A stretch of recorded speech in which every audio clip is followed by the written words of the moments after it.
Welcome to the Advanced Shiny video course by Packt Publishing. In this video course, I will take you all the way from beginning Shiny to writing powerful applications, including interactive graphics, interacting with databases, and using JavaScript.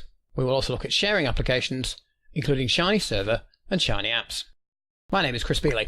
I've been using Shiny pretty much since it came onto the R scene, I think about version 0.6, and I've written 2 editions of a book about Shiny, called Web Application Development with R using Shiny. I've made extensive use of Shiny in my work ever since and have a lot of experience delivering real-time analytics in corporate environments using the Shiny framework. Shiny is a framework for the R language which allows you to very easily produce powerful and attractive applications over the web. This allows your user to explore, analyse and download data and analyses straight from their web browser.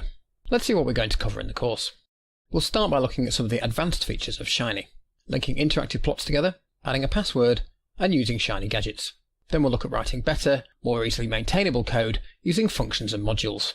We'll look at adding JavaScript to your applications, easily with the Shiny.js package, or how to use your own JavaScript. We'll look at sharing applications with gist.zip and GitHub, as well as sharing over the web using Shiny Server or shinyapps.io.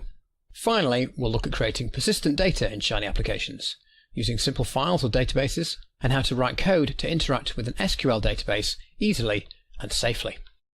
To get the best out of this course, some experience with Shiny is essential. If you've never used Shiny before, or are just getting started, you may prefer to begin with another video course in this series, Getting Started with Shiny. You don't need to know JavaScript for most of the course, but 1 or 2 of the videos will include JavaScript, so you'll get more out of these videos if you're already familiar with it. Let's have a look at some of the applications that we will be building. Making your plots interactive. Adding a password. Sending messages in Shiny with JavaScript. Sharing with GitHub. And finally, using the pull package to interact with databases from Shiny easily and safely.